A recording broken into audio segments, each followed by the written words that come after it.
এই সেই মন্দির যেখানে বিষ্ণুর সামনে বিয়ে হয়েছিল শিব পার্বতীর। আমাদের লাঞ্চ চলছে। একটা জিনিস দেখাই,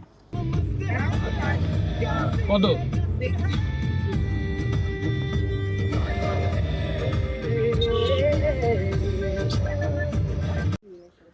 গুড মর্নিং ফ্রম সোনপ্রয়াগ। আজকে আমরা আছি সোনপ্রয়াগে। এই আমরা কেদারনাথ ট্রেক করে ফিরে এসেছি কালকে, আর আবার গাড়ি স্টার্ট দেওয়ার টাইম হয়ে গেছে, বাজে 6:30 মতো। আর আমরা এখন গাড়ি স্টার্ট দেব। এখান থেকে আমাদের আজকে ট্রিপ প্ল্যানও রয়েছে অনেকগুলো। এই মুহূর্তে আমরা যাব হচ্ছে ত্রিযুগী নারায়ণ, সেখান থেকে চোপতা হয়ে বদ্রীনাথ। তো আমাদের সাথে থাকুন, দেখতে থাকুন আমাদের ব্লগগুলো, আর কেমন হচ্ছে অবশ্যই কমেন্ট করে জানাবেন। আর আমরা এই মুহূর্তে আমাদের গাড়ি এখন সাজাগোজা চলছে, সমস্ত ব্যাগ প্যাকিং চলছে। ভেতরে তো ব্যাগ নয়, মানে ব্যাগ এবং মানুষ পুরো ঠাসাঠাসি করেই যাচ্ছি আমরা। আর আমাদের সমস্ত ব্যাগগুলো এমনভাবে সাজানো হচ্ছে যাতে অন্তত আমরা বসার জায়গাগুলো পাই, কেননা আমাদের অনেকগুলো ব্যাগ হয়েছে। আসলে 10 দিনের ট্রিপ, এরকমভাবে ব্যাগগুলো না সাজালেও নয়। যতক্ষণ না ব্যাগগুলো প্রপারলি সাজানো হবে ততক্ষণ আমরা বসতে পারবো না, আমরা কমফোর্টেবলি জার্নি করতে পারবো না। তো এই হচ্ছে আমাদের জায়গা।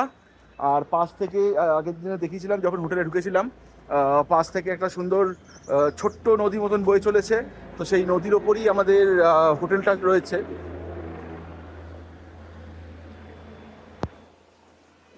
একটা ছোট্ট নদী মতন বয়ে চলেছে।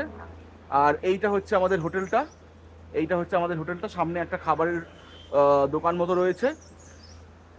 আমাদের হোটেলের হাফ প্রায় ঝুলন্ত মতো। তো এই হচ্ছে আমাদের সোনপ্রয়াগের ভিউ। সামনে সোনপ্রয়াগ বাস স্ট্যান্ড, ওই যে সোনপ্রয়াগ বাস স্ট্যান্ড রয়েছে ওইখানে। তো এই হচ্ছে ব্যাপার। আর আমরা বেরিয়ে পড়ছি আজকের মতো। আমাদের গাড়ি স্টার্ট দেওয়ার টাইম হয়ে গেল। আমাদের মোটামুটি আজকে অনেকগুলো জায়গা ভিজিট করার প্ল্যান আছে। একটা একটা করে যেমন ঘুরতে থাকবো তেমন দেখাতে থাকবো। এইটা ছিল আমাদের হোটেল। আমাদের হোটেলে দাম এবং মান দুটোই বেশ ভালো ছিল। দাম নিয়েছে হচ্ছে 1200 টাকা করে পার নাইট। তো আমরা অনেক দিন আগে থেকেই ফোন করে কথা বলে নিয়েছিলাম। আপনারা যদি কেউ চান এখানে আসতে, এখানে এসে থাকতে পারেন। ওনারের ব্যবহার খুবই ভালো। সেদিক থেকে বলতেই পারি যে আপনারা চাইলে এখানে এসে থাকতে পারেন, স্টে করতে পারেন, এবং আপনাদের এক্সপিরিয়েন্স কেমন হলো বা আপনাদের যদি আর কোনো হেল্প লাগে সেটা আমাকে কমেন্টে জানাতে পারেন।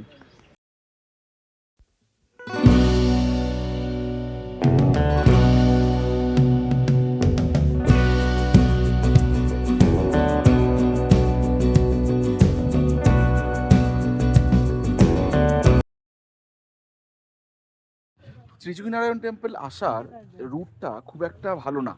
মাঝখানে একটা হেলিপ্যাড আছে, এখান থেকেই কেদারনাথ যাওয়ার হেলিকপ্টারগুলো ছাড়ছে। আর যে রুটটা রুটটা মানে খুবই এবড়ো খেবড়ো, মাটি পাথর বের করা। বর্ষাকালের দিকে আসাটা কিন্তু খুবই চাপ, মানে যখন মানে মোটামুটি এই জুলাইয়ের পর থেকে যে সময় ভারী বর্ষাটা নামে, সেই সময়ের পর থেকে গাড়ি নিয়ে আসাটা কিন্তু খুবই চাপের। মাঝখানে বেশ কিছু মানে ল্যান্ডস্লাইডিংয়ের জায়গাও রয়েছে, বাট সেগুলো তাও পরিষ্কার করা। কিন্তু মানে এমনও জায়গা রয়েছে সেখানে থেকে শুধুমাত্র একটা গাড়ি, এবং পুরো মাটির রাস্তা এবং উঁচু রাস্তা, যেখান থেকে গাড়িটাকে বের করা মুশকিল আছে।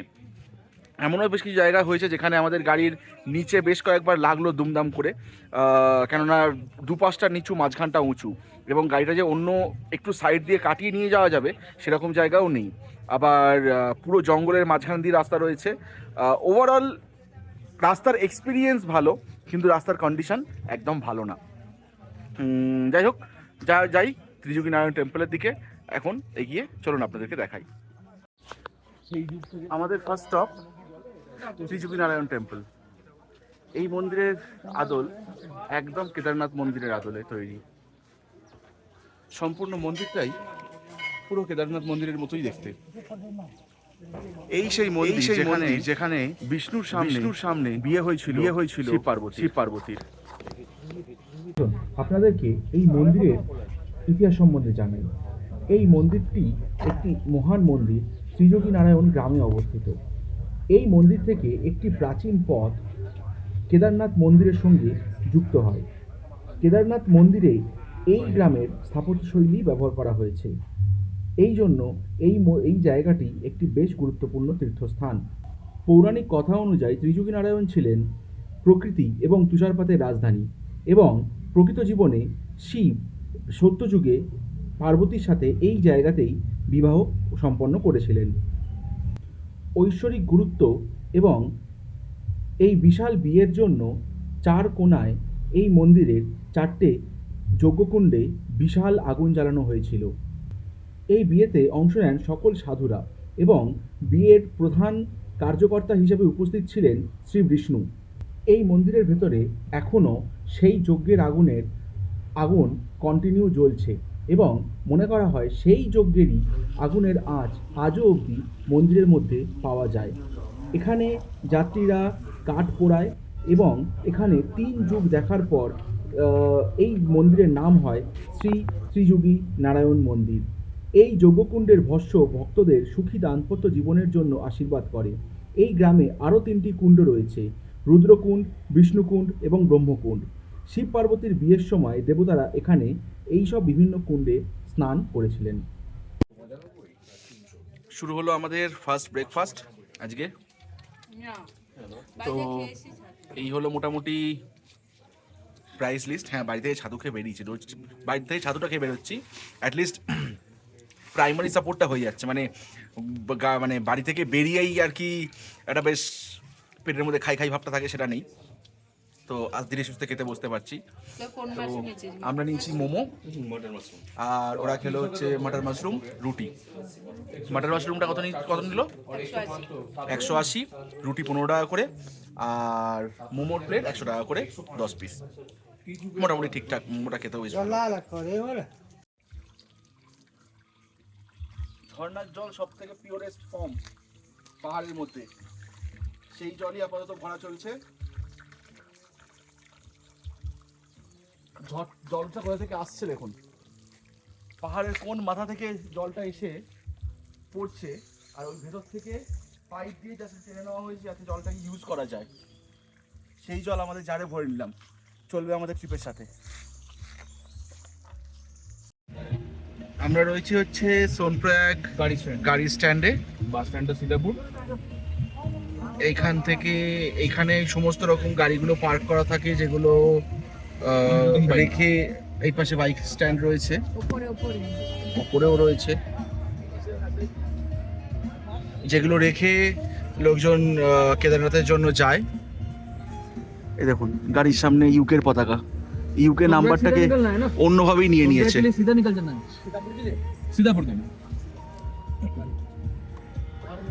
এখানে গাড়ি রাখার জন্য প্রচুর জায়গা রয়েছে। এই এরিয়াটাকেই লোকজন সাধারণত ইউজ করে গাড়ি পার্ক করে রেখে কেদারনাথ ট্রেকে যাওয়ার জন্য। গাড়িগুলো ক বছর পার্ক করে? বাজলো 1:20। আমরা এসে দাঁড়ালাম চোপতা ভ্যালিতে। এই হলো চোপতা ভ্যালির লোকেশন।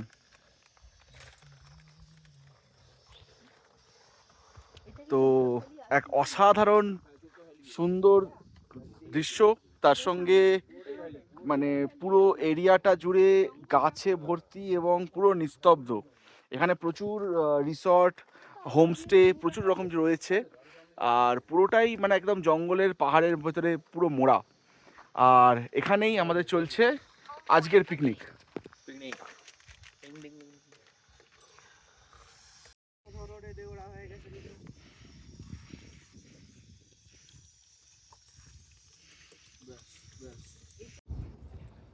তবে আজকে পিকনিকের মেনু কি?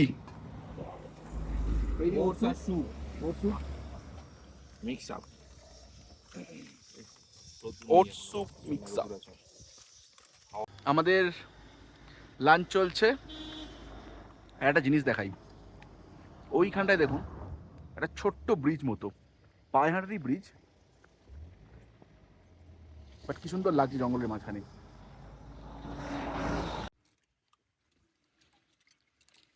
হাতটা ধোয়া হয়ে গেল ওর সাথে।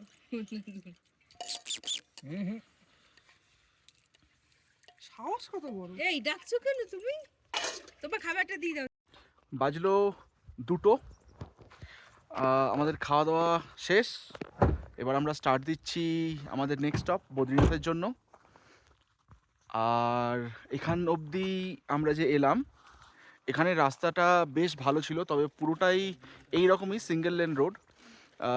এর মাঝখান দিয়েই যাচ্ছে দুটো করে গাড়ি, বড় বড় টিটিগুলো, এবং যেটার কারণে গাড়ি চালানোটা একটু অসুবিধে হয়ে পড়ছে কখনো কখনো, যেহেতু বেশ কিছু জায়গায় রাস্তা ভাঙাচোরা রয়েছে।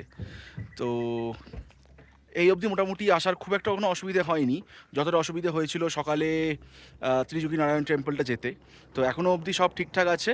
তো আমরা রেডি যাওয়ার জন্য। আমাদের নেক্সট স্টপ বদ্রীনাথ।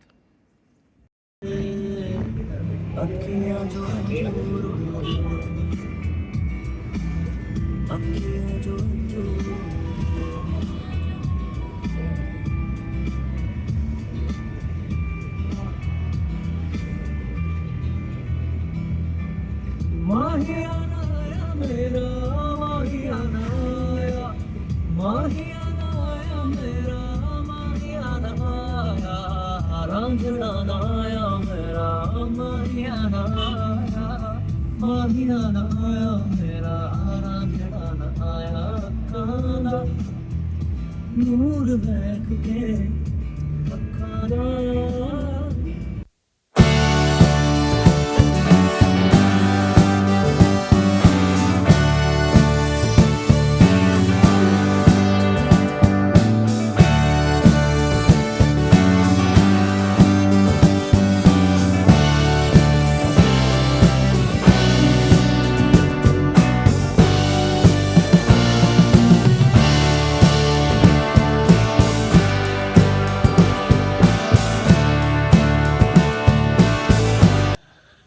বাজে এখন 8:30। আমরা পৌঁছলাম জিএনভিএন যাত্রী নিবাসে বদ্রীনাথে। এখান থেকে মন্দির একটুখানি। আমাদের মন্দিরে কালকে সকালে যাব, আজকে আর এনার্জি নেই শরীরে। তো এখানে গাড়ি পার্কিং করা হয়ে গেছে, আর আমরা এখন যাচ্ছি রুমের দিকে। তো আমরা এখানে একটা ডরমিটরি বুক করেছি। ডরমিটরি ভাড়া নিয়েছে 700 পার হেড। আর এটা পুরোপুরি একটা বড় লম্বা ঘর, এবং তার মধ্যে অনেকগুলো বাঙ্ক বেড দেওয়া রয়েছে। তো এই হচ্ছে আমাদের জিএমভিএন এর লোকেশন। এইটা হচ্ছে আমাদের, এই পাশে একটা রুম আছে, এই পাশে। আর এই হচ্ছে আমাদের ডরমিটরি রুম। এই যে এখানে সব বাঙ্ক বেডগুলো করা রয়েছে।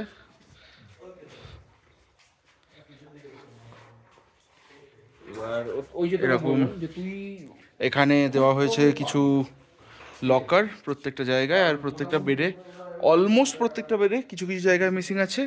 প্লাগ পয়েন্টও দেওয়া রয়েছে এখানে।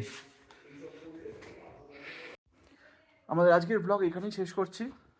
কালকে আবার শুরু হবে আমাদের বদ্রীনাথ যাত্রা। আর আজকের ব্লগটা কেমন লাগলো আশা করি কমেন্টে জানাবেন। ধন্যবাদ, গুড নাইট।